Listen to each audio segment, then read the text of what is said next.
I'm Elizabeth Bowers, and I'm going to do a lesson today on the second grade standard for reading of being able to put events in order from a story. Also, the learning target is I can put events in order from a story. Now, I was looking at some activities we did last week, and I saw that you had a little bit of trouble with looking at a story and being able to tell what happened first, what happened next, and what happened last in the story. Do you think you had a little trouble with that? Okay, great. So today we're going to talk about it again, and we're going to do things a little bit differently. So first of all, I want you to tell me what you have done today. What have you done today? Okay, did you wake up this morning? Great.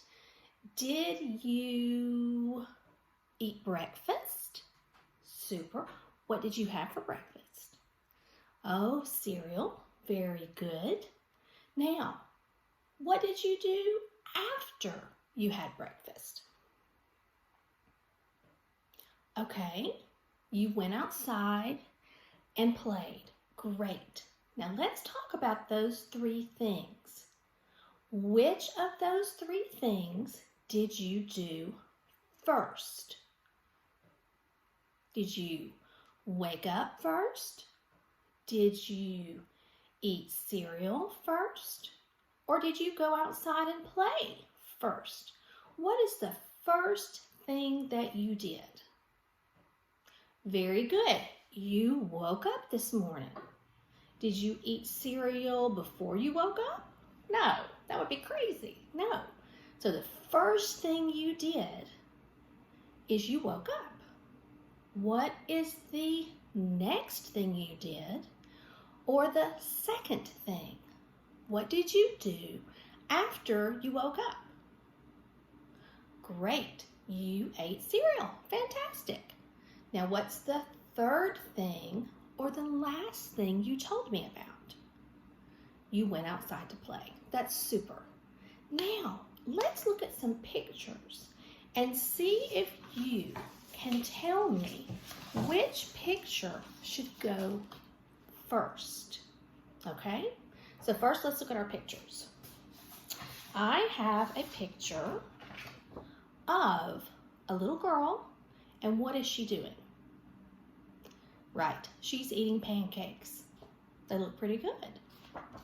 Okay, I have a picture of a little boy, and he is playing what outside? Soccer. Excellent. My third picture is of a little boy. What do you think he's doing? He is waking up. Very good. How do you know that? Yes, it looks like he's in pajamas and he's in his bed, but he's not putting his head down on his pillow, which would make us think he's going to sleep. He is waking up. Now, out of those three pictures, which do you think comes first? Would it be playing outside, eating pancakes,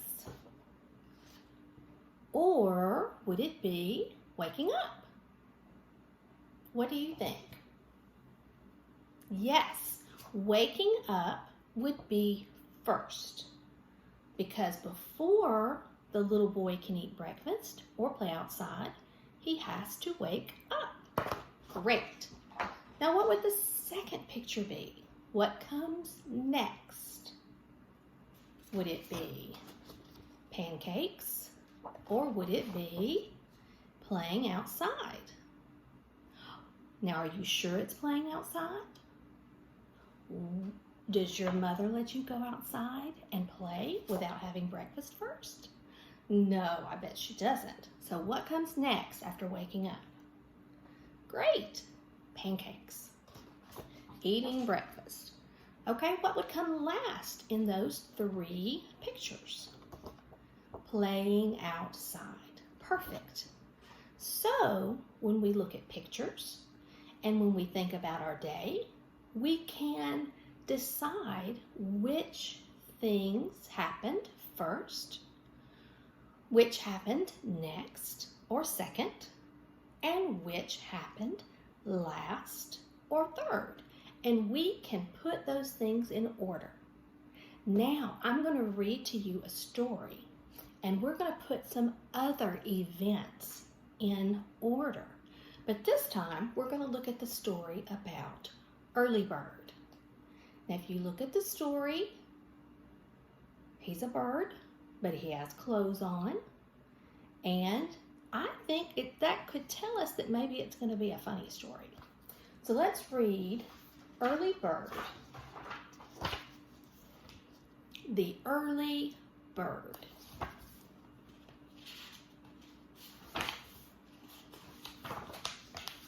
The sun was shining. Early Bird hopped out of bed. He went to the bathroom and washed his face. So let's look at those pictures.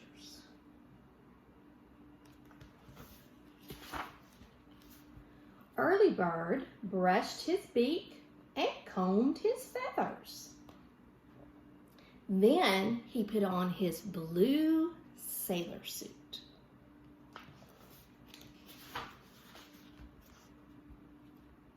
Look at what Early Bird had for breakfast.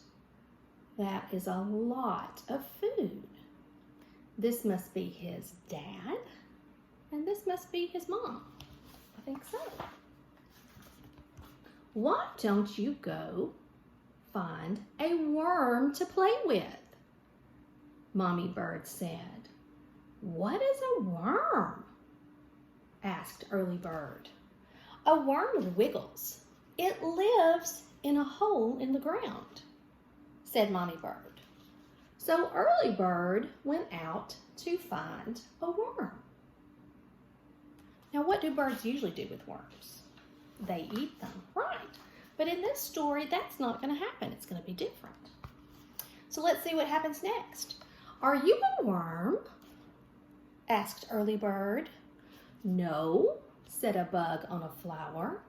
I am a ladybug. Are you a worm? Asked Early Bird. No, I am a frog, said a fat fellow on a log.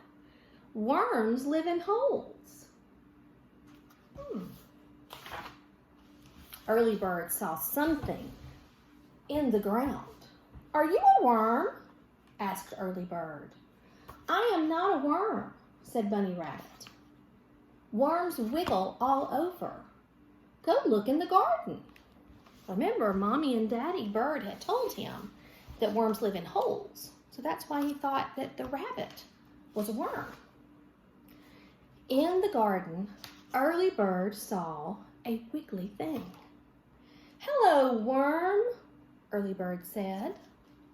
You mean hello, Mousetail, said Freddie Field Mouse. Then he scampered back into his hole. So that was something that wiggled and was in a hole, but it wasn't a worm. Early Bird began to cry. What's the matter? Said a funny fellow. I can't find a worm, said Early Bird. Don't cry, said the fellow. There's a worm right over there. Just hop over and pull him out. So there's the worm wearing a hat. Early Bird took the worm in his beak and pulled. But the worm was stuck in his hole. Give a big pull, Early Bird. Pop! Why, it's you, said Early Bird. That's right, said the fellow. My name is Wiggly Worm. So he finally found a worm. Let's see what he does. The sun was going down.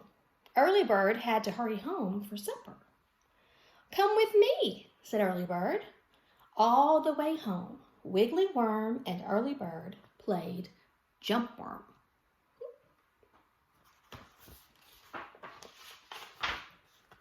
They had a good supper. Wiggly Worm ate a lot of peas. Look at that.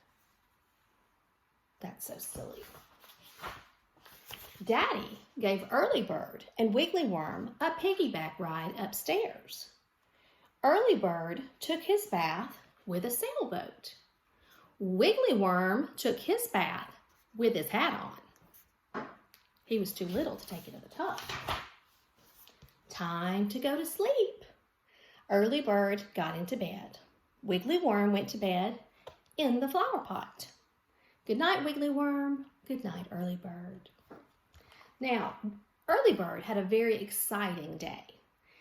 He went on a journey to find a worm, and he did find one. So, let's look at 3 things that happened in the story. And I want you to help me figure out which is first, which is next, and which is last, okay? So the first thing is, Early Bird washed his face. Okay, that's our first thing we're going to look at. Early Bird brushed his beak and combed his feathers. And the last one is, Early Bird hopped out of bed. Now, which one do you think comes first?